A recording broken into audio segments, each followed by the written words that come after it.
Still nothing on that guy. It's gonna take 4 to 5 weeks for your PC to get built and shipped? Yep. Jeez. Because I got a 3090 and they're not on pre-order. Oh. Yeah. I got the good shit, so... I guess that means I better get back on videos for a little bit more, huh?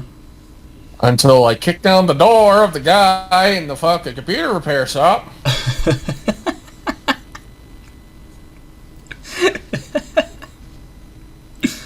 Yeah. He's still got that shit. That's crazy. I know. It's been February. It is May. Christ. Well, I mean, the first, 2 months makes sense, because he was in and out of the hospital. Right? Well, fuck me, dude. Yeah. Christ. It's been 4 months. You said this would be done in 2 weeks.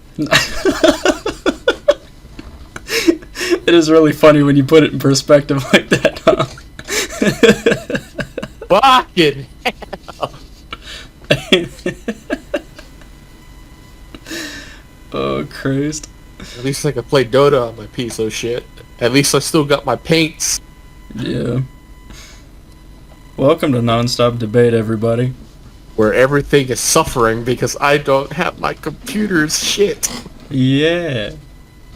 Just to start up top, there hasn't been any new videos since the anniversary video because I, again, am the only one who's been working on anything, and I'm a little burnt on video editing right now. And I'm one step away from committing a felony, so, yeah. Well, maybe not say that live on the air, but, There's nothing wrong with a good old-fashioned B&E, Dylan. Yeah. Breaking and entering. I mean, there's a lot wrong with some good old-fashioned B&E. It's my laptop, and I need it now. Call J.G. Wentworth. Don't commit a felony. You made me spit out my Mountain Dew. Got him. Alright, well, today is probably going to be a big episode, because we are almost fucking done with Trigger Happy Havoc. 2 more to go. Also, I'm very out of it because I'm kind of sick, and I had a long work day. So... Right. And I just got done tormenting Dustin's soul, so I'm the opposite about it. I'm ready for this. But yeah, we're gonna try and get through this. These videos have been very, inconsistent the last few weeks, and that's just because, again, I just want to remind people that life is just constantly getting in the way nowadays. And I finished Zero Time Dilemma, Zero Escape, so, I could just simply say, life is simply unfair. There was a snail in the road, and 6 billion people died. What? You wouldn't get it. You wouldn't get it. That's a joke for Joey and Noah to understand, not for you. Picture of the Joker with the cigarette in his mouth. You wouldn't get it. Pretty much, yeah. Yeah. Trust me, you're gonna come back to this podcast after you beat the Zero Escape games. You're like, oh, now I get it. We're like, aha! No, probably not. I don't re-listen to the podcast. Yeah. I don't have that kind of free time. So. Oh. Alright, well, today, as you probably saw in the video title and thumbnail, Talk about Best Girl. we're talking about Miss Kyoko Kirigiri today. Mm-hmm. We have a lot to talk about. There's a lot going on with this. This was her game. This was her game. Mm-hmm. Makoto might be called the protagonist, but this was definitely Kyoko's game. Makoto the boy. I mean, what do you expect when you put the ultimate detective in a murder mystery game? You know? I don't know. They somehow become the protagonist. Yeah, it kind of probably why Shuichi became the protagonist in V3. They were just like, oh man, but if we have an ultimate detective, then they kind of take the spot. Oh, hello. Light bulb goes off. They're like, wait a minute. Hold up. Wait a minute. Hold up. Christ. Good, because let's be honest, everyone was just dumb in fucking Danganronpa 2, except for Chiaki. Yeah. Well, and Nagito. But Nagito's not gonna help you. Yeah, Nagito in true rival fashion had everything figured out, like, from the fucking get-go. So. Yeah. Yeah. Except in case 3, where he was literally knocked out for, like, most of it. Yeah. I also, on an unrelated note, I just recently read through the Ultimate Luck and Hope and Despair manga, which is just Danganronpa 2 in manga form, but it's from Nagito's perspective.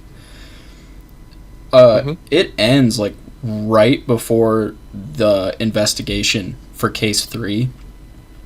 And, like, the big, like, quote-unquote finale for it is Nagito having this, like, dream while he's unconscious in the hospital from the despair disease. And he's, like, having this, like, dream where he's, like, seeing all the, like, messed up stuff that happened to him in his life, and then he winds up in, like, the Hope's Peak hallway, and he meets Makoto. But Makoto's, like, shrouded in shadow, right? Like, he can't tell that it's Makoto, but you, as the, like, reader, looking at his silhouette, you're like, oh, that's clearly Makoto, you know?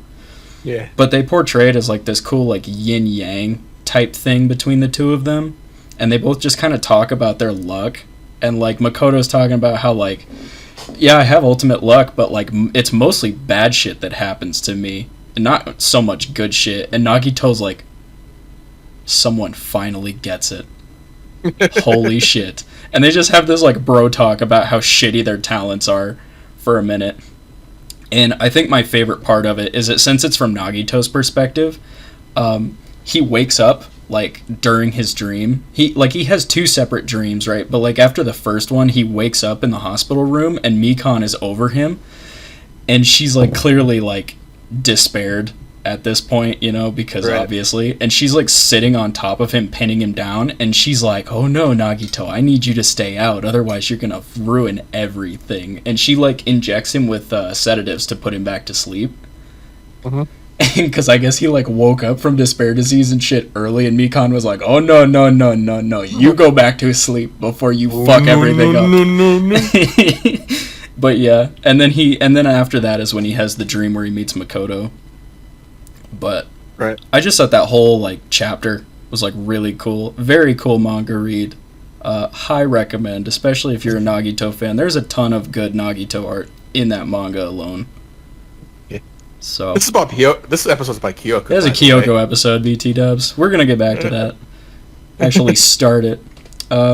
So design for Kyoko. Obviously screams detective. I don't know what they were trying to hide. Yeah, they tried to hide her talent, and it's obvious from, like, the beginning. It, like, right when the investigation starts in chapter 1, it's, like, obvious. It's like she's very clearly a detective or some shit. Yeah. Don't remember my ass, clearly a detective. Yeah, she's like, no, I have no idea what my talent is. Oh, also, he's the killer. No, excuse me while I dust for prints and take some DNA samples. Yeah. I like her coat. Hold up, Makoto, I'm trying to figure out this case. I don't know why I'm trying to figure out this case, but, you know. I'm oddly good at discovering murderers. Some Ace Attorney bullshit going on here. I also love how they wait until, like, the last chapter for her to be like, I remembered my talent. I'm the ultimate detective. And we're like, yeah? Yeah. Really? But no, design-wise, I want to say she's, like, right in the middle. Mm-hmm. She's got some standout, like, outfit pieces. Right. Like, she's got a very good color scheme. Yep. But, like, if we're talking the silhouette rule, she doesn't stand out tremendously from a lot of other characters. Put Kyoko and Sayaka right next to each other. Can you tell the difference? Yeah, not silhouette wise. No, yeah. It's not like Hifumi, who's, like, very obviously Hifumi from orb. Whatever this angle. Orb of a man. Yeah, this orb with 2 little sticks for legs. Yo, speaking of Hifume, the Duke is his dad from RE8. Yeah, I like the Duke. He's cool. I like the Duke too. But yeah, I think she's got a really good color scheme. I'll say that much. I like the dark purple coat with the like light purple accents between like her hair and other elements of her outfit. And then she's got I still think her hair is white. I'm pretty sure it's a light purple. Like I know, but in the game, very light. In the game, it's very light purple. In the fucking anime, it's clearly like light purple. Oh yeah. But in the game, it looks fucking white, dude. Yeah. I also love the like gloves that she wears, and they have actual like relevance to her character. It's not just like a design choice. Yeah. So I don't know. I think she's got a pretty like in the middle, but still like good design. Which is, I'm sure we've said already, is the majority of the characters in this game. Yeah. So. Because we're technically in school, so we all have to be in uniform. We can't get crazy until the sequels. Yeah. A lot of outfits in the sequels are a lot more casual. Yeah. Especially in 2. But V3 is just like, I'm going to pay every fucking person here to draw me their best OC, and we're going to use it. Yeah, pretty much. Kyoko is, as we said already, the ultimate detective, and she is an ally character. Hands down. She is the female lead. The female lead, because, you know, every game has a male lead and a female lead. Yeah. Part of the main trio of this game, which technically is duo, but Togami's there. Togami's there, and the only rival that does not die. Yeah, I think this is the only trio that's, like, mostly a trio and not just, like, a 2 and, like, tag-along third character. No, Suichi, Kaito, and Maki. Oh, right. You're thinking of Kokichi, but Kokichi's the rival, but he's not part of the trio. Yeah, but he's not part of the trio. Well, I was also thinking Nagito is part of the trio in 2, but he's not part of the, like, trio. He's definitely on the fucking box art, though. Yeah. Can you blame him? My boy's popular as hell. Y'all are sluts for Nagito, and you just don't want to admit it. I'm pretty sure at this point he's the most popular character in the series. No, it's Junko still. Well, Junko's not getting another figure release based on her anniversary artwork. Brew. So, I mean... Yeah. Well, you got me there, Jimbo. I'm just saying. But, you know, I'm down with that. Nagito's anniversary outfit is fucking baller. Yeah. Anyway, this is actually interesting because we've never really had a character like this before. There is actually a death that we can talk about with Kyoko because canonically she does not die, but she has a death. It's just the same execution in Makoto's, but ooh boy. Yeah, which she also actually does die. Yeah, she actually does fucking die. Really dropped the ball on there, didn't you, alter ego? Yeah. Why couldn't you save Kyoko? I mean, literally no time has passed between fucking Kyoko and Makoto. Yeah. It also plays into Makoto's talents. Ultimate luck / ultimate hope. So. Bullshit. I'm pretty sure fucking alter ego has some ulterior motives, you know what I mean? He wants to fuck Makoto, you're right. I was thinking more like fucking Kyoko trying to keep everyone away from everyone as friends and shit like that, but you may be right. Yeah. Who knows? But yeah. God, what is it called? After School Special? Yeah. I think that's right. Let me look. I'm sure it's on here somewhere. After School Lesson. Yeah, okay. Yeah. Honestly, I think After School Lesson is pretty fun. Yeah, Monokuma's giving her the reproduction lesson while she's waiting to get crushed. But I also love how, like, she's not, like, facing the crusher. She can just hear it. And you can, like, see it very well in her reaction. Yeah. She, like, twitches when it slams down when she's getting closer. She, like, blinks and she starts, like, visibly, like, shaking and shit. Like, it's... This also applies for Makoto, too. Yeah, the same goes for Makoto, also. Mm-hmm. We didn't talk about this execution in Makoto's episode, did we? No, we did not. Huh. I guess we're technically talking it now. It's literally the same one. It's just Makoto doesn't actually die. So Yeah. but yeah, I like this execution. I think this one's pretty fun. Right. I do love the fucking... It's simple, but yet effective. Yeah. It's like being hit with 1,000 baseballs. It's simple, yet effective. True. I do love the fucking, like, sex ed lesson that she's getting right before she dies, too. That's funny. Because, like, it really worked for me because, like, when I was playing through Trigger Happy Havoc for the first time, it was, like, just before this chapter that I started to realize that, like, her and Makoto were kind of, like, love interests. Right. And then, you know, if you don't follow her lie, or if you do expose her lie and get her put in the execution chair, it's kind of funny that she's just getting this sex ed talk. It's just like, man, that's kind of twisted, because, like, she's about to die. She's not going to get to experience that. Why are you... You're going to die a virgin. Yeah. I don't know. It's just a fun little detail for me. And you actually never got the bad end. Yeah, no, I trusted Kyoko. You were a simp. But Joey didn't. Joey didn't. Joey wasn't a simp. Joey was like, no, what the fuck, Kyoko? Why you lying? Why you suddenly lying? And then he's like, oh shit. His reaction to the bad end. The killer. Oh wait, we're going to the execution? No motive? Oh shit. Oh fuck. I still love when the photo came up of, like, Makoto and Hina and them and the kids and, like, Togami holding the photo of Toko. And it was like, and then there was never another murder again and they all lived happily ever after.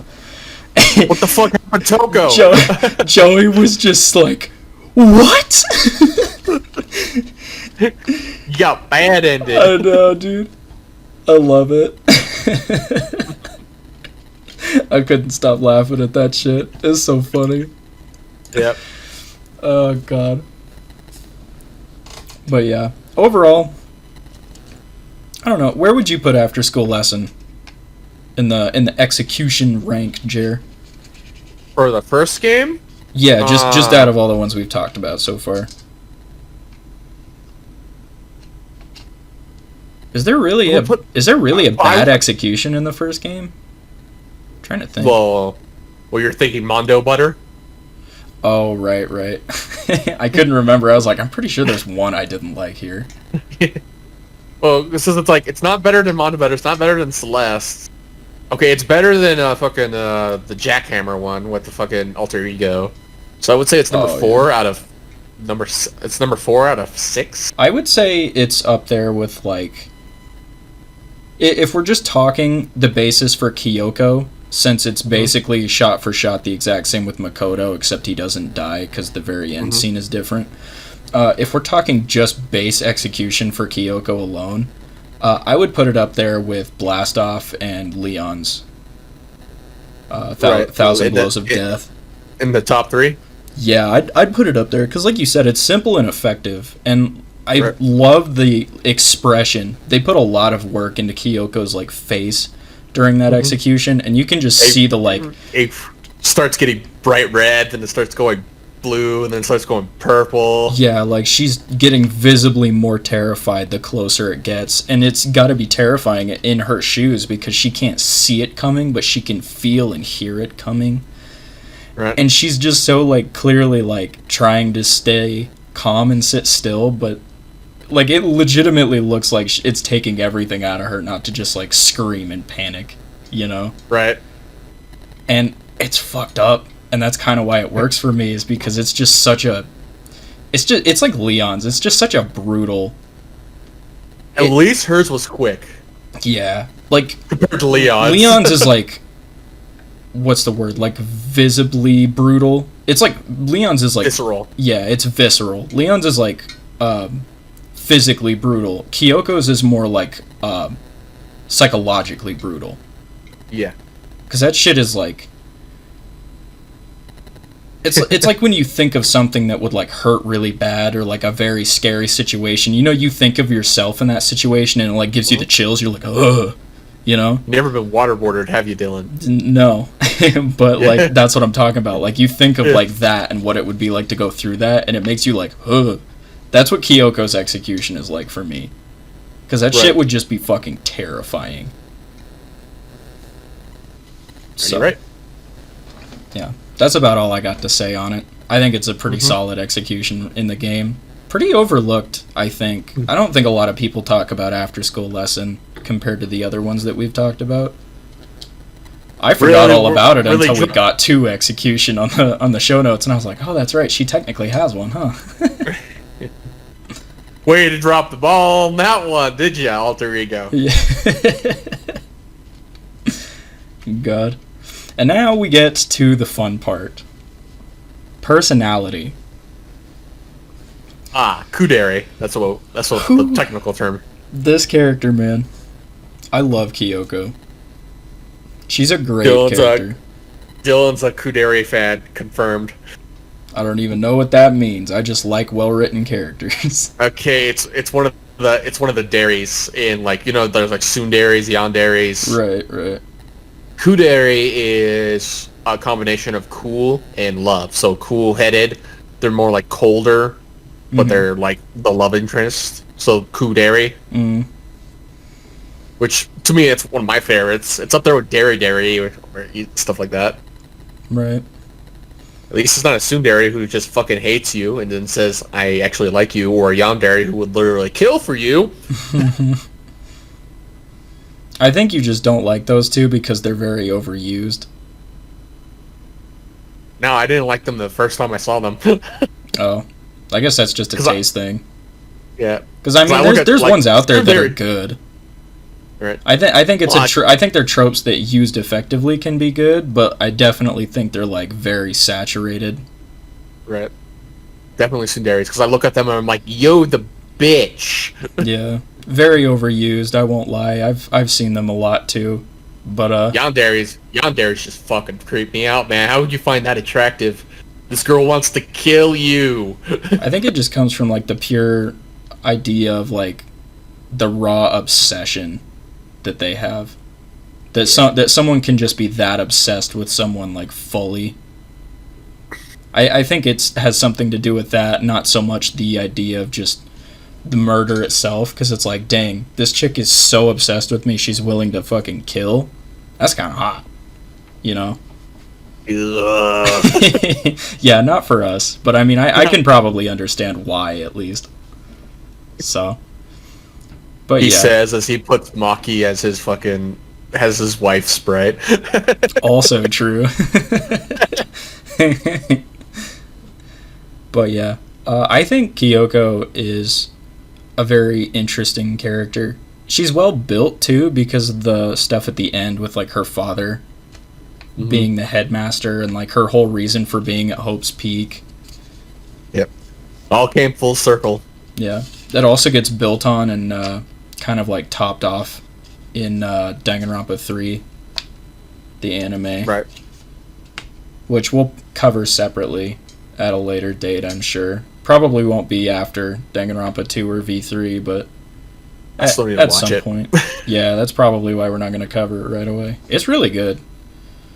I bet. But yeah, I think we've talked about a lot of characters already that didn't get enough spotlight or enough build, like Hina. Like, Hina's a great character, but she didn't get, like, enough screen time or enough, like, character development to really... She got one chapter, and then she just disappeared. Yeah. And part of the reason that most characters got so little screen time and development is because a lot of it went to Kyoko and like Togami and a lot of the, like, main, mostly the trio, honestly. Makoto, Kyoko, and Togami got the majority of the development and screen time. Because everyone else is a gaggle of idiots except for these three special individuals. Yeah, basically, if you're not the trio or a Blackened, it's not really that important to the story, honestly. Yeah. Which is really sad to say, but... Thankfully, they fixed this in, too, and especially in V3. Everyone kind of pulls their weight in V3. Yeah, there's a lot of importance all around. Which, you know, I'm not gonna ding Trigger Happy Havoc for it too hard, because there's clear improvement in the next two sequels, and this was the first game of its kind. Right. So, Maybe not of its entire kind, because Phoenix Wright is out there also, but like, Right. this was the first Danganronpa game. They were still figuring out their formula and stuff. Wait a minute, Dylan. The Ace Attorney has the same problem though. If you're not Phoenix, if you're not Nick, and you're not Maya, and you're not the prosecutor, you don't get a development at all either. Oh. It's the same problem in Ace Attorney. Well, that all takes place mostly in the courtroom too, doesn't it? Yeah. Yeah. So that's probably why. Yeah. And plus, it's like each chapter is a different case, like different people, different witnesses, different time of the year, different locales, different professions, all that sort of stuff. If you're not within like those 3 individuals, and I can hear people say, "What about the judge?" The judge doesn't have a personality. Come on, he's just a big old man. He's a goofy ball. Come on. Yeah. But yeah, Ace Attorney has the same problem, but it's effective if you want to have like a small dynamic cast. But for something like Danganronpa specifically, where they're all trapped in a room, you need to kind of spread it out a little bit more equally between like the entire cast. Thankfully, they do that later. But in the first game's case, they were doing the Ace Attorney approach, where they were focusing on the 3 characters, which led a lot of the different characters out to dry. Yeah. Like Hina is a good example. Hiro is another good example. Off like Chihiro is a pretty good example until Alter Ego comes in, and even then, it's still Chihiro is kind of left to dry. Well, it's weird because like most of the characters in Trigger Happy Havoc that do get development, they usually only get their development for the chapter that they are like the focus, and they usually end up dying because they're either the victim or the blackened. Right. So, like Chihiro and Mondo both got a lot of development in the chapter that they both fucking died. So, and then Taka got some development from that, and then he exploded next chapter and then died. So, with the guy that he was fighting with. Even Hifumi got a little bit of character development in the chapter that he died too, because you find out that he was like that into like alter ego and the idea of having someone to talk to. Well, Celeste got the blackened treatment where you didn't really learn too much about her, and then when she blows up and breaks down in the trial when you corner her, she like becomes a completely different character basically. Right. So the facade has cracked. Yeah. So that's a little different. But the chapter 3, the facade has cracked. Yeah. Character. Pretty much. Yeah. But yeah, I think Kyoko got a lot of good character development here. Right. We'll talk on it more when we cover Danganronpa 3, but I don't really know why they focused so much on her in Danganronpa 3 also. Because like I said, they just kind of closed out and topped off the whole, like, issues with her dad. And Hina was more a focus of Danganronpa 3 future arc than Kyoko was. And Hina didn't get, like, any development. So I was like, what? As much as I'd like to rail on this game, Ultra Despair Girls did it the right way, where Toko got a bunch of character development based off that game, because besides Genocide Jill, she's really not much of a character. Yeah. I haven't played Ultra Despair Girls yet either, but Joey said that she didn't really get any better. Right. She got, like, maybe another, like, tiny layer of her character added on from Ultra Despair Girls, but more or less she's still just Toko. She's a lesbian now. Yeah. So I was like, oh, that kind of sucks to hear. But, you know, oh well. Jill is still fun. Jill's always fun. And she turns herself into Jill in that game to be able to, like, fight. So I'm like, oh, cool. So it's like, we get a lot of Jill in that game, I'm assuming. Yeah. So that's fine. Right. But, well, Jared, do you have anything you want to add to Kyoko? Personality-wise? Yeah, like as a character. I guess we haven't talked too much about her as a character yet. She's trope-wise, from the things I've played, she's basically the mentor character in the detective games, where she's basically helping you guide along your path until you're ready for the shoes. Which in this game's case was until all the way up to chapter 5, and then the second game was all the way up to chapter 2, and in the third in V3 it was chapter 1, and then you became the smart guy. Yeah, pretty much. We've already kind of like talked about her character as a core. She's just very like calm and cool-headed, Mm-hmm. but she's got like the soft spot for the people that she cares about that you don't really get to see. If Makoto's the pure being that can panic, and Togami's the cold, ruthless, sadistic, calculated asshole, Kyoko's in the middle. Yeah, she's a nice in-between of the two of them. Right. She's just soft enough, but she's also still like cold and calculating. I could totally see her slap the shit out of Togami. Oh yeah. True. Yeah. Huh? She's also thirsty for that Makoto dick. She is way more into Makoto than the game leads you to believe, dude. Damn, this girl thirsty. She fucking loves that boy. I mean, dang, I like Makoto too, but what the heck, girl, you like? She's into him. It reminds me of that picture from SpongeBob. There's like, this is a mighty thirst.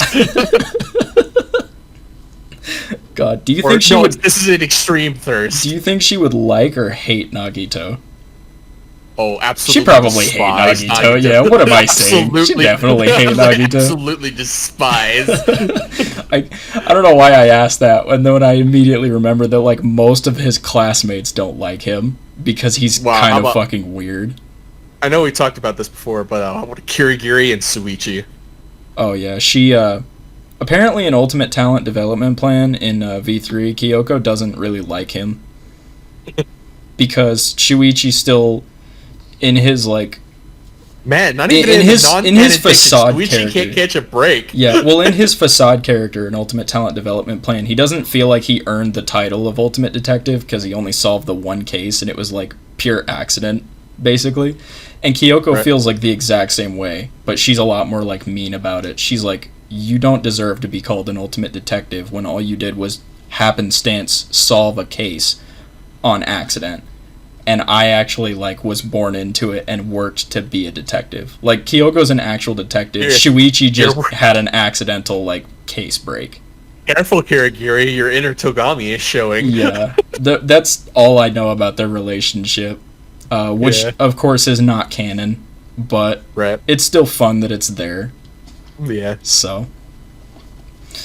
Alright, well. Kirigiri and Kokichi. She would fucking hate Kokichi. Everybody fucking hate Kokichi. I just want to see them in a room together, man. It'd probably be like Kokichi and Shuichi, where Kokichi just say something and Kyoko would be like, stop lying. Like, she'd just immediately point out, like, that's a lie. That's a lie. Yeah. So. Right. Alright, well, Ego Theater time? Ego Theater time. Okay, we will see you guys in a minute. And now it's time for Ego Theater.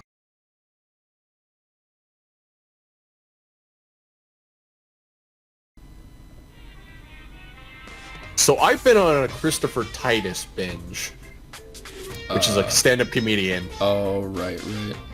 So we're gonna talk about favorite stand-up comedians today. Okay. And I know yours is probably gonna be Jeff Dunham. I haven't watched Jeff Dunham in like a really long time. Right, fair enough. I think I kind of burnt myself out on his older specials because I watched him so much that they stopped being funny. That's fair. And he took so long to put new specials out, and then when he put new specials out, there was like enough repeated content that the magic wasn't there for me anymore. I still think he's funny enough, and I'll still check out a new special here and there, but I'm not like clamoring like, oh, new Jeff Dunham special just dropped. Like I'm not going out of my way to watch the new stuff right now. Yeah. So, you know who I do like? Gabriel Iglesias? I do like Gabriel Iglesias, but that's not who I had in mind. He's a little more, what's the word? He's a little more underground than Gabriel Iglesias. Maybe over here anyway. Dude, is Dane Cook still doing stand-up? I don't know. Joshua Wolf? No. I'll give you a hint. You know this comedian. Bill Burr? No. I'll give you another hint. He's purple.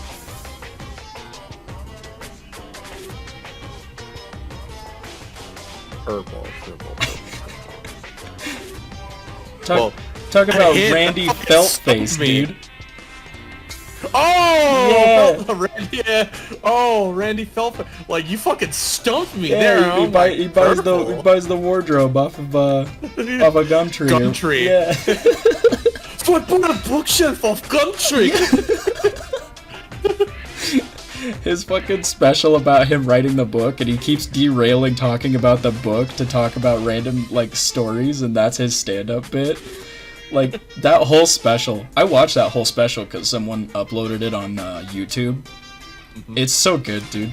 That whole special, not just the bookshelf off Gumtree bit, but that whole special is fucking hysterical. That shit kills me. Are you, like, a fan of, like, sorta edgy humor, Dylan? I can be. Yeah. I would recommend watching Christopher Titus's specials too, because he's the guy I listen to while I paint, and he just is just nonstop. He's just a million miles an hour, like all off these jokes back to back to back to back. I think my favorite one of his is called "Born with a Defect," where he goes on and talk about everyone in the planet Earth was born with a defect, and when you hit 20, you get your special little voice inside your head called your inner retard that makes the fun of everything and what you do. like it would be a good example would be whenever I would make a spelling mistake, where I would just sit there and I'd be like, oh, I'm gonna send it anywhere, and then my inner retard was like, well, okay, genius, you didn't fucking spell that right. Yeah, Dylan's gonna get on your case about this all the fucking time. Jeez. That would be my inner retard. It's true. I bug you about your spelling mistakes a lot. Right. But, yeah. Your inner retard would be with customer service. Because your inner retard vents into our group chat, Dylan. Don't you lie. Oh, that's not my inner retard. That's just me being mad that stupid people come into my gas station and say stupid things to me. I had someone today do that, where he was like, oh yeah, I'll have Marlboro Reds, and I was like, okay, and I got him Reds, and after he had rung his money through on his card, after the transaction was complete, was when he took the time to look down at the cigarettes I gave him and say, oh no, I wanted lights. And I just like closed my eyes and like sighed, and I was like, that's not what you said, but alright. And I was just, that was like not even an hour into my shift, and that was like the moment that like, I go into like every day when I start a new shift, I go into every day just like, okay, I'm gonna try and give today 100%. You know, I'm gonna make today a good day. And then something like, yeah, like my first customer does shit like that, and like all that effort and energy to giving 100% just goes right out the fucking window. And I'm just immediately back to like 40% effort. I'm like, I just don't fucking care, man. See, your inner retard would be like, well, thanks for fucking going 100%, man. I guess I'll throw that out the fucking window. That's your inner retard, basically. I don't even have a voice like that. I'm literally just like, I don't even feel like trying anymore. And then I just get mad. God. Leave it to retail to teach you whether or not you're a people person. I used to think I was a people person until I started working retail, and then I was like, you know what?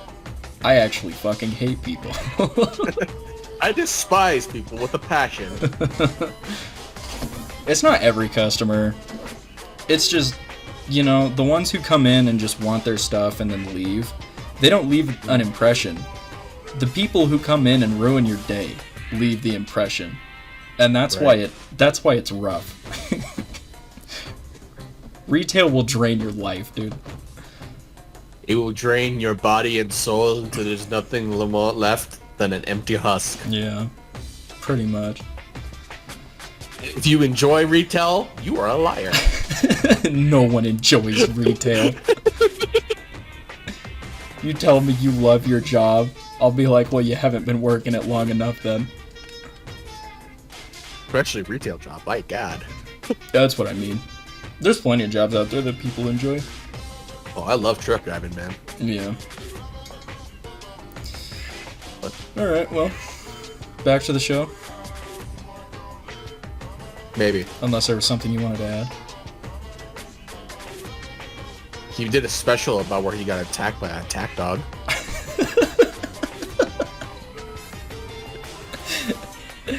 Go check out Christopher Titus, man. I'll leave it at that. You threw that conversation into like heavy reverse and backed up like 2 whole sentences. It's in the same special. Christ, we were talking about how retail sucks the fucking life out of you, and you're like, oh yeah, Chris Titus got attacked by a dog once. Yeah. Jeez. Right. I was not ready for that. Alright, I guess we're going back to the show then. Alright. No need to talk about how you flipped his Lamborghini 3 times over. Christ. You know, a lot of comedian stories like that are, if not entirely made up, a lot of the time are over-exaggerated for comedic effect. Right. Just to, like, fit the story. Right. Which, I mean, I'm not complaining. That's part of comedy, is like being able to tell an entertaining... Yeah, being able to tell an entertaining story is kind of why it's a successful, like, art medium. Mm-hmm. But, yeah. Details aren't usually that, like, wild. So that's why I'm a pretty good storyteller, and then... Like, I'm telling, like, Dustin and all of them my life story, and they're like, holy fuck, Jer, how are you not dead? I'm like, I casually mentioned I almost broke a tailbone snowboarding. I'm like, Jer, you're literally built different. Literally built like a fucking tank. I'm like, well, I've spent 13 years of my life getting my ass kicked, so... Well, considering you broke the tailbone, I wouldn't say you're built like a tank. To be fair. No, I almost broke it. Oh, okay, sorry. Big difference. I was doing a snowboard. I was going 20 miles an hour down a slope hill, and I landed on my ass at 14 years old. Hurt like hell. Went to school the next day. Christ. Alright, we'll be back in a minute.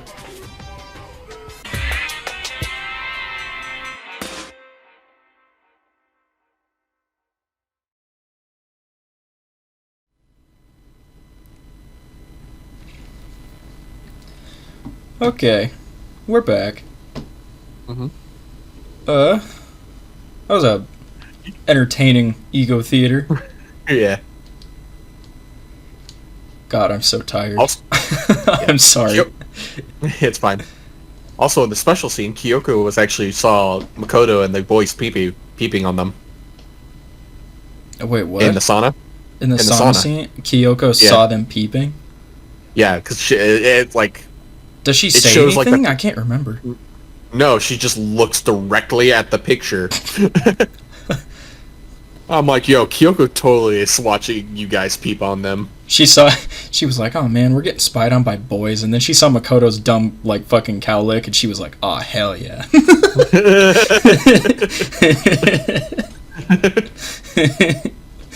This girl is thirsty. Mega thirst. This is an extreme thirst. God. Alright, well, we already kind of talked about how well written she is. Mm-hmm. Is there anything we need to, like, go more into? She is literally the protagonist of this game. You get a bad end if she dies. Also true. Yeah. Well, you get deceived. It's also because at that point she knows something that she can't reveal at that moment. I don't remember what the exact detail was, but like if she died, basically the case to like figuring out it was Junko was like unsolvable, and that's why the game ended. Probably because she had the key on her to go unlock all the shit. Oh yeah, that's what it was. She had the headmaster's key. Right. Yeah, that's right. Right. So I was gonna say, well, Kokichi died as well too, and he knew a lot of shit before he died. Yeah, but he didn't share it with anybody because he didn't trust anybody. Right. Kyoko was trying to move them into like, she was trying to get things moved into a position where they could solve the entire killing game and stop the mastermind. Mm-hmm. Kokichi was just trying to stop the mastermind, but he wasn't working towards it as a team because he didn't trust anybody. So he tried to get people to follow his lead, but then once everyone was just like, yeah, no one's gonna follow your lead. Yeah. And what turns out when he was right. Yeah. I will agree though, she's basically a second protagonist in this game. makes it a deuteragonist. It's literally Kaede and Shuichi, only gender swapped. Right. And fucking Kaede fucking dies. Yeah. It's pretty much the same dynamic at that point, because when you were Kaede, you know, Shuichi did most of the mystery solving. Right. And he was just kind of guiding Kaede towards the answers, because obviously in tutorial bullshit for the game. Right. But it's like, you never progress past that point in Trigger Happy Havoc, because Kyoko stays alive, and she's the one doing all the mystery solving and guiding you to the answers constantly. Right.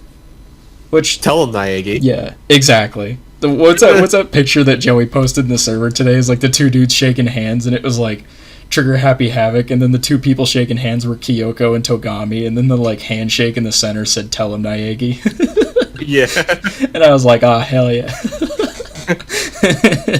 Yeah, that's pretty much it. It's exactly what it is, dude. God, because those were the only two out of the whole cast that were always like a step ahead, and they were always making Makoto tell everyone instead of just explaining it themselves. God. I will say though that like character progression wise, Makoto does grow quite a bit. Right. Even though he's still pretty like mostly like blank fucking like marker board, you know? Yeah. He's pretty insignificant until chapter 6. Yeah, but that's because he's just constantly like riding off of like Togami and Kyoko's coattails. Right. Until the end, where like it all pretty much falls entirely on him, because Kyoko's trying to like... Don't lose hope now! Yeah, the don't lose hope thing. And when you have to either like trust Kyoko or pursue the lie, that's all on Makoto too, because she doesn't do a whole lot of helping you there. She challenges you. Right. To try and like cue you in to go along with her lie. And then threw you under the bus. Yeah. All part of the plan. Yeah. Let's face it, she had no idea Makoto was going to survive. She didn't. No. She was really unhappy that she had to sacrifice Makoto, but she was like, at the end of the day, it's me or him, and I've got the fucking special key. So... I have the plot progression key. He does not. He will get bad-ended. Yeah. I need to live. Alter Ego's like, yeah, right back at you, buddy. Yeah. God. On the topic of impact, we've already also been kind of talking about that. She is arguably the most important character in this game. She gets, again, arguably the most character development. Mm-hmm. You get a bad end if she dies. She solves pretty much all the cases first, before she passes them off to you to explain to everyone else for whatever reason. Right. She's the only one brave enough to actually inspect the fucking bodies. Which I just want to throw out as another, like, key detail. She's literally the only person who actually inspects the bodies when they die. Because everyone else is too fucking sissy pussy to do it. If Kyoko wasn't there, you never would have solved case 2, because you never would have figured out Chihiro was a boy. Literally unsolvable. Literally, you're in a murder mystery game. People are going to die. Suck it up, Buttercup. You need to fucking touch dead bodies. I'm sorry.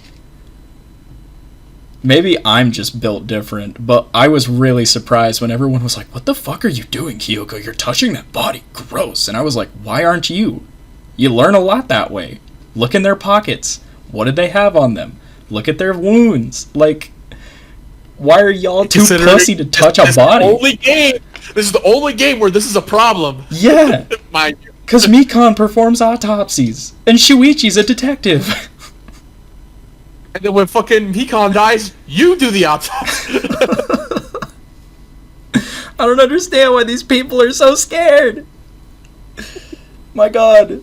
Kyoko was like the only sensible one there. Well, literally like Mondo, I'm like, yo, I can fucking do it. I'll fucking kill someone. I goddamn dare you. Fucking Kyoko touches Leon's body. Whoa, man. Whoa. That's some weird, freaky shit you're doing there, man. There were some of the characters called her weird and like distanced themselves from her for doing that. And I was like, bro, you would never solve this murder without her. and all she's doing is inspecting the body.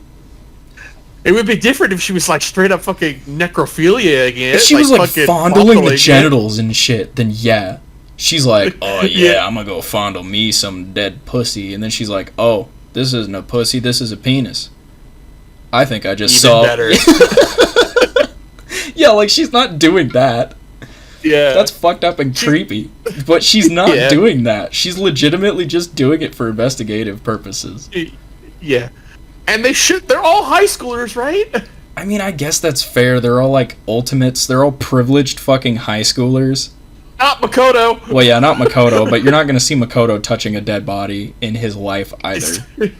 He's too much of a pure bean, boy. Yeah. Well, like, even Makoto was like, oh my god, she's touching the body.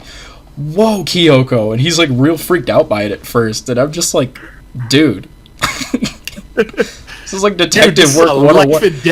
I'm not a detective, and I know you need to inspect dead bodies thoroughly when they're murdered. Now, excuse me while I go throw up for a bit, but I'm gonna expect that body. Yeah. It's like, yeah, this is rough. It's fucking gross and it sucks, but there could be important clues on the body. And it's proven time and time again that that's the case. So, I mean... Yeah. God.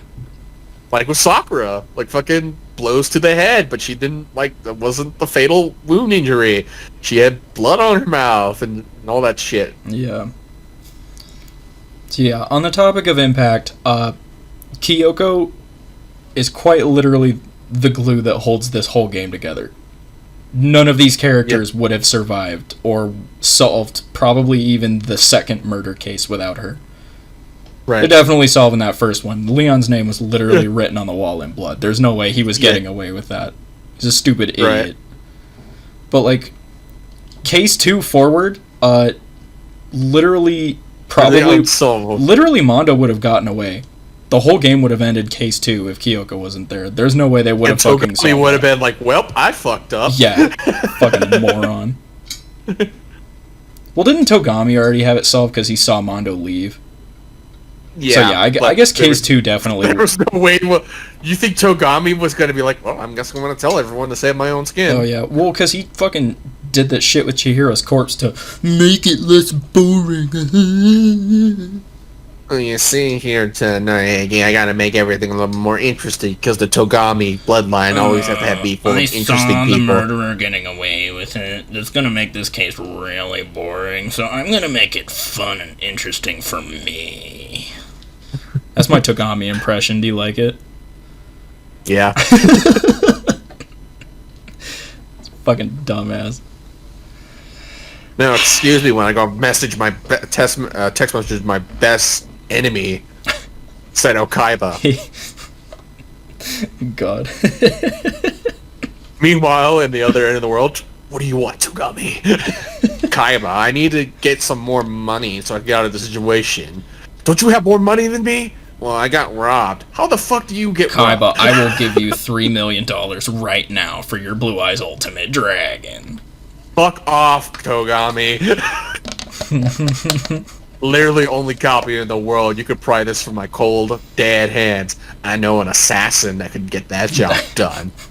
Don't make me hire a hitman like I did last time. Yes, and you took us to that stupid, crappy Duelist Island.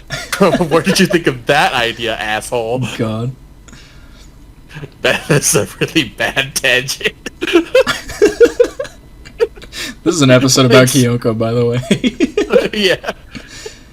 Go back to the drama between Kaiba and Togami. God.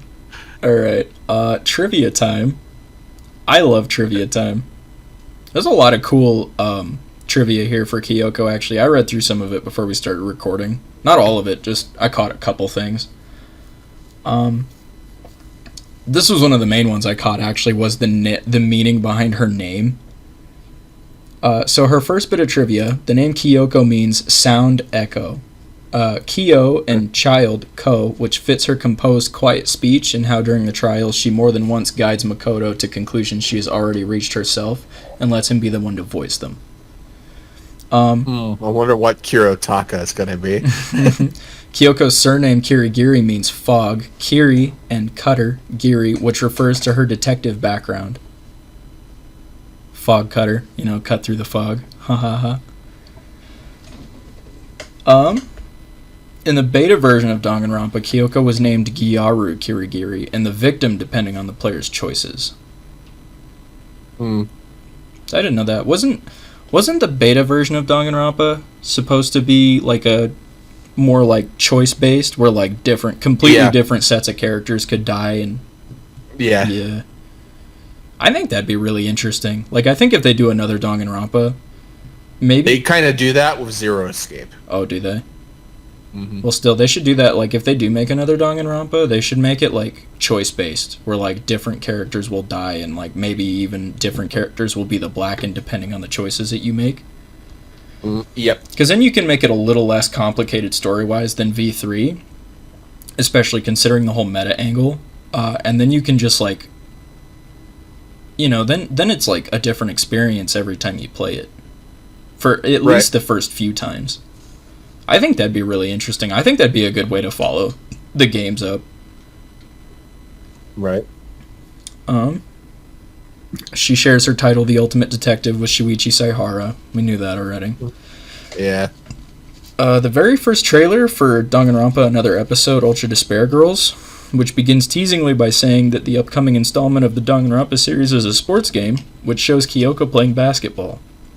The reason Kyoko was assigned this particular sport is probably because her Japanese voice actress, Yoko Hikasa, is known for her role in the basketball-themed series Ro Kyubu as Saki Nagatsuka. I'm so bad with Japanese names, dude. Don't speak Moon. Hikasa is also part of a 5-girl pop group of the same name, along with 4 of her fellow voice actresses who also portray a part of the series' main cast. Interesting. Kyoko is included in the collaboration of Danganronpa 3 and Guns Girl Z. Don't know what that is. Yeah. I'm assuming it's mobile game. Yeah, okay.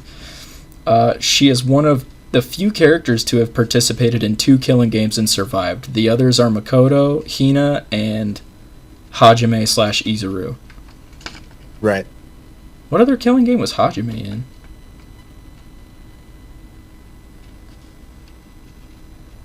He was in Goodbye Despair. He wasn't in another killing game, was he?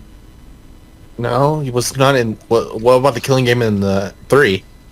The Future arc? He wasn't part of that. He showed up. He showed up with the Danganronpa 2 class to save Makoto and them after the killing game basically ended. But he saved them. Yeah, but he wasn't part of the killing game though. Right. Huh. Oh, and this is the last bit of trivia, and it's also another one that I caught before we started. Kyoko's English voice actress, Erica Harlacher? I'm not really sure. But her English voice actress also voices Kaede in Danganronpa V3. Yeah. So I was like, oh, hell yeah, that's sick. I don't think I knew that. Yeah. But yeah, that's it for her trivia. Surprisingly short, considering how she's kind of like Makoto and Nagito, where she's very like, she shows up a lot throughout the entire series, not just like one game. Right. So I think she's like one of the few characters that showed up in all 3 games. Yeah. Yep. Well, yeah, because she did have an appearance in V3. Technically, every character shows up in V3 because Tsumugi cosplays at least one, every character at least once, I'm pretty sure. Right. But only Makoto, Togami, and Kirigiri were in the second game. Yeah. Also true. There's also Junko, but fuck that bitch. We'll talk about her later. We actually... Where is it? Because aren't we going to talk about Monokuma and Junko next? Oh, yeah. Because I for some reason I thought we were gonna do Monokuma separately, but that's not until V3. We're actually we're covering Junko, Monokuma, and Mukuro all in the next episode. Right. Because like if it's gonna be Mukuro by herself, we're gonna struggle really hard compared to Leon. There's nothing about Mukuro to talk about, like at all. All of her characterization that she gets is in Free time. No, it's in Danganronpa 3, the Despair arc. Before the Danganronpa 2 class gets turned into Ultimate Despairs, you meet Jukuro and Mukuro, or Jukuro. I guess Jukuro, yeah, both of them. Junko and Mukuro are always together, but Mukuro's just kind of like she's like Junko's bodyguard, essentially, but she's also, like, obsessed with her the way the Despairs are. And they have a really, like, funny, like...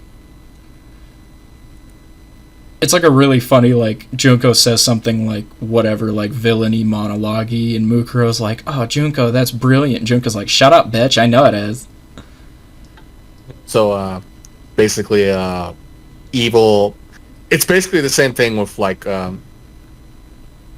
what's the guy's name in Crash Bandicoot? The main bad guy? Cortex? Yeah, Cortex, and all of his lackeys. Yeah. I think the scene in Danganronpa 3 that... Well, I'll talk about it next episode, since we're going to talk about them next episode.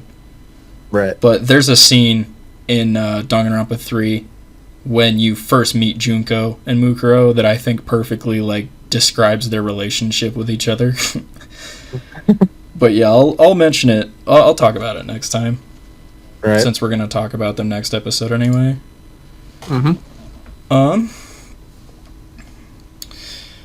that's it for the trivia, though. So we're on to closing arguments. Jared, what are your final thoughts on Kyoko? I liked her as a protagonist and a mentor character. I don't really think anything wrong with her. It's just that it's kind of obvious what she is from the get-go. Yeah. Yeah. Like, they're like, oh yeah, I'm trying to really hide that one from me. Because then afterwards, it's like, then it's Hajime afterwards, and yeah, he was a genuine mystery, and so was with Rantaro. Mm-hmm. But they're like the first big mystery like character in the series with Kyoko, and I'm like, really?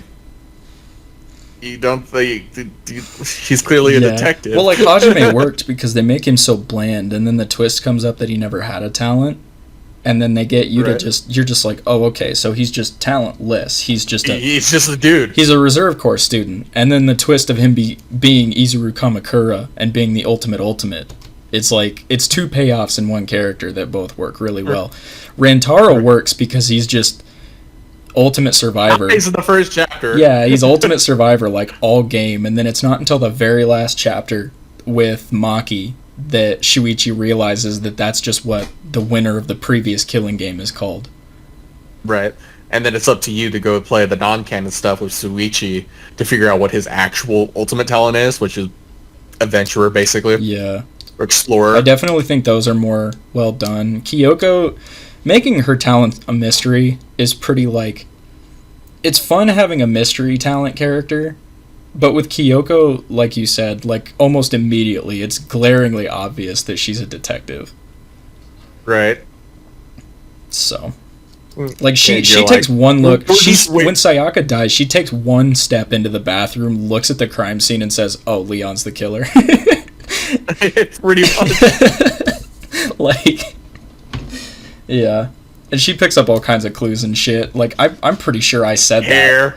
I'm pretty sure I said that when the investigation started, and she was looking around and, like, telling me how to, like, find this evidence and stuff, and, like, pointing me in the right direction for everything. I was like, you must be, like, the ultimate detective or something, huh? Yeah. And then, like, every case and, like, every time you talk to her or see her in action, it just becomes more and more obvious that that's what she is. And then when she finally tells you just straight up, like, yeah, I remember my talent, I'm the ultimate detective, you're like, uh-huh, yeah, I know that. That picture of that guy who's covering his cheek and then covers his mouth. Yeah. Just fake surprise, yeah. Yeah. Literally everyone when she tells you she's the ultimate detective. She did create one of the most overused memes in Danganronpa. Mukuro Ikuzaba. Oh yeah. The 16th student lying in... Is that really an overdone meme? I only saw it blow up as a joke in Joey's server after he got to that point. No, it's an overdone meme. Oh, okay. Literally, it's literally... You know how many times she says that in the first game? I guess it is a lot, because she just says it the one time, and then that's the end of the chapter, like, and then when the next chapter starts up, it starts you right there, and she says it again, and then Makoto flashes back to her saying that, like, several more times in the rest of the game. And you're like, come on! It puts so much dramatic emphasis on it, too, like, the first time, okay, Mukuro fair. Ikuzawa, Every the 16th student. every repetitive time that she says it, there's still that dramatic emphasis on it, and it's like, okay, yes, I know, Mukuro Ikuzawa. Or you fucking get... You get to the point where you're going, like, the mocking sponge, Mukuro Ikuzawa, the 16th student, lying in wait in Hope Sweet Academy. Watch out for her. God. God, I still fucking hate Joey when he plays 2 and V3. He's like, you know what? I figured out who did it. I'm like, alright, Joey, who do you think did it? It was Mukuro Ikuzawa. Shut the fuck up, Joey. God, dude. Yeah, you pretty much talked about everything I was gonna say. She's arguably the most important character in the game. She gets the most development. That's probably the only real weak thing about her is her whole, like, mystery talent thing isn't much of a mystery. Right. So I don't know, if you miss it, tell us in the comments and we'll make fun of you for how being dumb you are. Yeah, it's real obvious, like, immediately. Yeah. She literally has, like, a magnifying glass on her character design somewhere, I think. I think it's like a pin or something on her jacket. Yeah. I think you're right. It's just like a little tiny one on a chain. Hey, so Hajime, I riff on Hajime's design, but if you want to make a mystery character and make him look like the boringest, blandest motherfucker in the entire universe, props on you for making the mystery good, but God, do I hate Hajime's design. I mean, that's how you do it, though, you know? Yeah. There isn't really a whole lot on his design to clue you into what his talent is. Right. A lot of characters have that clue on them somehow, you know? Yeah. Like, even Togami, the way he's dressed, you're like, oh yeah, he looks like a rich kid, you know? Yeah. He looks like he makes more than me, and that makes me angry. Yeah. Like, it makes sense that if you want to really hide someone's talent, you just make them look kind of boring. Right. And Hajime's got good things about his design, too. Or in Rentaro's case, look like a casual dude. Yeah. Who wears way too many fucking rings on his hand. Yeah. But, you know, like I said earlier, this is an issue with the whole mystery talent thing that they've, among other things, improved upon in later games. Right. So you don't want to lose. You're making a new IP. You don't want to lose them too fast. Yeah.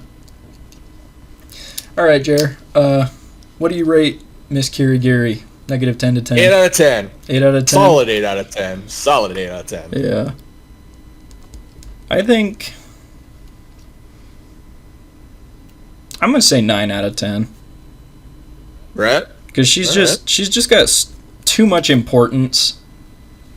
She's got too much importance to the story and just the plot. I mean, like I said, without her, no one would have gotten past, like, Case 3. I think the only reason they would have gotten past Case 2 is because Togami saw Mondo and knew it was Mondo from the get-go, and that's why he did what he did. But, like, Case 3, I don't think without Kyoko they would have solved Case 3. Honestly, they still would have solved Case 2, but they wouldn't have known, like, Chihiro was a boy, because, Kyoko's the only one brave enough to actually examine dead bodies. Well, until Monokuma reveals the motives at the end. Yeah. I mean, Togami still would have known that it was Mondo, probably. Yeah. But, like, there wouldn't have been so much detail in the case, either. Would have been a bigger twist, but, Yeah. He was like, good the entire time. What the fuck? But yeah, she's got too much, like, relevance and importance to the story of Trigger Happy Havoc for me to, like, give her anything lower than a 9. The only reason I'm not giving her a 10 is, the mystery of her talent isn't a mystery at all. And Mukuro Ikuzawa, the 16th. Oh, dude, that's almost worth another point for me. Don't even tempt me, all right?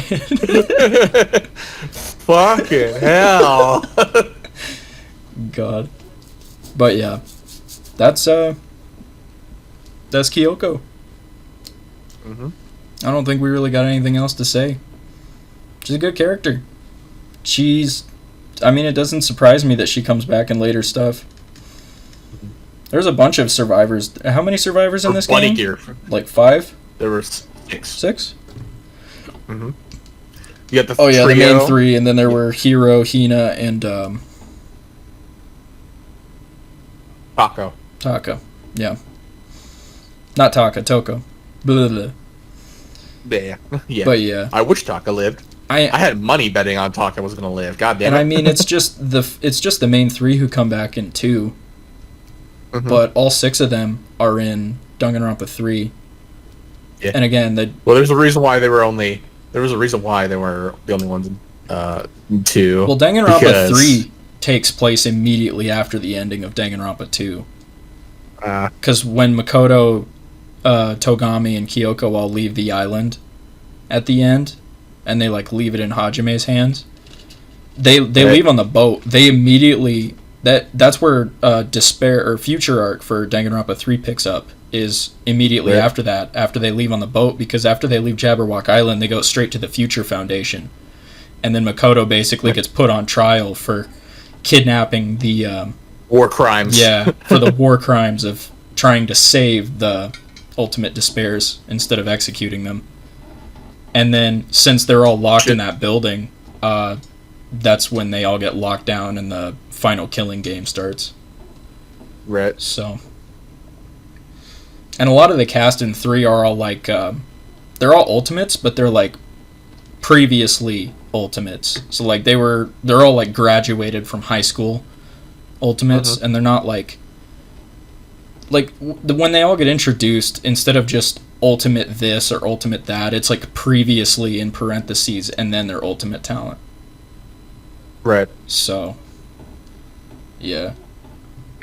But now, 3 is good, and like I said, we're not going to talk about that stuff too much in relevance to the game, because we're just focusing on the games.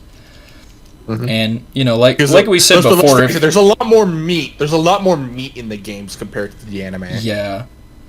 Especially in the first game's case compared to its anime. My God. Yeah, the Trigger Happy Havoc anime I think is better if you're just a fan of the game but you've beaten it, because it just like animates some funny moments. Like Monokuma is he's a very fun character in the anime because he's just more of a character. He is very cartoony. He's very animated, and he's always doing something like funny and weird in the background, even if he's not at like the focus of the screen. There's a bunch of like moments in the trials where like the camera is like focused on whoever's talking, like trial wise, but you can see Monokuma in the background, and he's like doing something dumb, like eating a jar of honey or like sleeping, and you can see a big fucking bubble coming out of his nose. Like, he's always doing something. I think the anime is worth watching just for Monokuma, because it's just like quick rehashing of all the cases and stuff, and the music and stuff is pretty good too. But no. And if you want to see the executions in 60 frames per second, I'm talking like we said on the topic of like Toko, where it's like we're looking at you just in this game. Merits from other sequels and media do not come into play for what we're talking about, because we're just talking Trigger Happy Havoc. And oh boy, I could feel the hate coming from what I'm gonna have to say with the caricature coming up next. But no, I'm gonna rip her a new one. I bring the other media up just kind of as a comparison. I just like to make the note that Kyoko still gets more character development in the anime. Right. As regards to other characters who could have used more, like Hina. That still baffles the shit out of me, how Hina was more front and center in Future Arc than Kyoko was, and Kyoko still had more character development than Hina did. I don't understand it. I don't get it at all. Because Makoto's like front and center of the whole thing, right? Right. And Hina is right there next to Makoto. Because they separate from Kyoko pretty early, because Kyoko goes to investigate, and she like does her own Right. investigating, and she's partnered with like other people because they get separated at some point. And it's pretty much Makoto and Hina like most of the time that are dealing with all the like direct stuff, while Kyoko's just off kind of investigating in the background. And she still gets character development, and Hina, who's front and center, didn't get any. And I don't. You're not gonna let that go. I don't get it. It's not. I mean, I'm kind of mad, but not that mad. I'm just kind of like baffled as to like why, you know. And on the other note that I like to interject, Kyoko's bunny girl figure, kinda hot. All right, you fucking simp. That's the end of the episode. If I'm gonna simp over anyone, it's probably gonna be Chiaki. It's definitely gonna be Chiaki. You salty. You salty, salty bitch. I was angry. I was furious. It's such bullshit. God, with your time- actual internal the one- hatred of Nagito and me using Nagito as a spray, there's got to be some fucking like traumatic psychological undertones there somewhere. Huh. No, like whenever you get some lucky bullshit, the trauma just starts. And the trauma bubbles rolling back. It unearths itself from deep within your mind and is just like, you should be angry about this. Oh god. I haven't had any like super lucky moments like that recently though. Right. Sad to say. Give I it a- think my give it a ultimate minute. lucky Give it a gamer minute. luck is gone.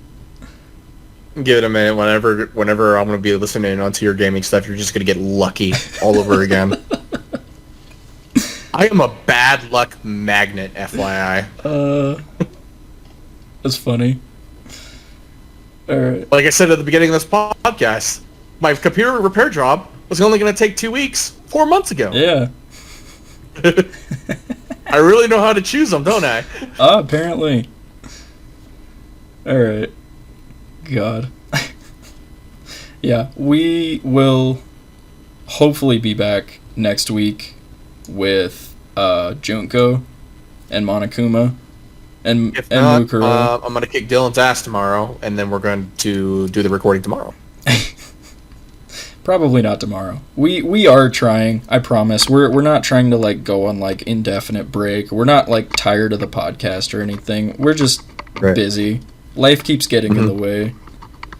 When I get my PC, because I just ordered a big monster PC. Yeah. Because God knows when I'm gonna get my laptop back at this point. Yeah. And so once I get that, I will start recording and I will start editing, and then I will be on the ball on that. And then when I'm on the ball on that, that means Noah will get jealous, and then he'll start being on the ball on that. Because my God, that kid is lazy. Yeah. But no, whenever Jared gets another like good PC, either he gets his laptop or he gets his big PC, whichever one comes first. But as soon as he gets a good PC back, we're definitely going to be bringing Town of Salem back, because I miss Town of Salem. I want more Salem videos in the playlist. And who knows, we might actually get the boys involved in this Town of Salem this time. Dude, I would love for just like 1 or 2 like special episodes of Town of Salem, instead of just like idiot kids that we go up against. I'd love to just have a full game of like us and the boys. Yeah. I think that would be a lot of fun. There'd be a lot of sprites on screen too, though. Well, that's what you have me for. I can handle that workload. Yeah. Maybe we could just do like Noah and Dust. Does Scoot have Town of Salem? I assume he does. Yeah. If not, it's $5. Yeah. We could probably do a game where it's just like all of us against like random kids. I think that'd be fun. Right. Do what we do in Town of Salem, don't tell anything unless it's bleeding obvious. Yeah. Like when I jail you night 1 because I'm funny. Yeah. And you're like, what's your role, Dylan? And I'm like, get fucked, idiot. How about that? That's my role. Somehow gets gesture lynch day 2. Are you fucking kidding me? And you couldn't execute me night 1. Get fucked, kid. God. But yeah, there's a lot of stuff gonna come back. We're just, like I said, we're waiting on Jared to get an actual like good computer. I might start my own RPG series where What, you mean like a tabletop game? no, more like self-insert series where, because I always want to do like voice work and stuff like that, and do a little bit of voice acting for fun and goof and stuff like that. I really wanted to do it because I was playing Honey Pop 2. Like, you know what would be funny? If I like played through Honey Pop 1 and 2, but self-inserted myself in it with a Kaito sprite and had reactions. Kind of like you did with the Turok videos. Yeah, but like actually have like voice acting behind it, like actual like dialogue for it to where like line up for what the girls say and what I would react to. Just FYI, I believe in abstinence. I would be against my will in Honey Pop 1. I would be despising it. Fucking it would the funny. Sex fairy comes down and she's like, I'm gonna teach you how to bang hot girls, and you're just like, I'm abstinent, and she's just like, not anymore, you're not. You're like, oh no. Oh no. God, dude, we could make a fun intro sequence for that. Yeah. God, Jer plays Honey Pop, dude. I'd be down. We'd have to censor the fuck out of it, though. I was gonna say, censor the fuck out of it. I play everything on censor. Oh, post it. Yeah. I was gonna say, what the fuck do you mean? What do you think I mean? God. I'm the guy who unironically owns every Necropara volume, uncensored too. Okay, no comment. No comment. Maybe just a little one. Good night, everybody.